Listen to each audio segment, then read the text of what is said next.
Scan this. Sovi is here. Let's level up.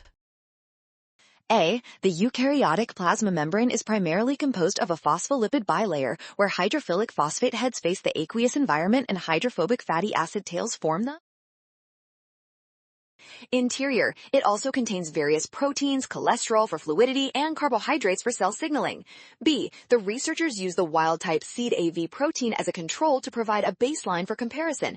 Ensures that any observed changes in endocytosis rates are due specifically to the alanine substitutions and not to other experimental conditions. C. According to the hypothesis, increasing alanine substitutions reduces endocytosis. Therefore, as substitutions increase, the amount of green fluorescence representing proteins on the membrane will increase, while the amount of red fluorescence representing internalized proteins will decrease relative to the wild type. D. Great job working through that. Scan the code. You can learn better with Sovi. Watch out for sign errors and always double check each step carefully.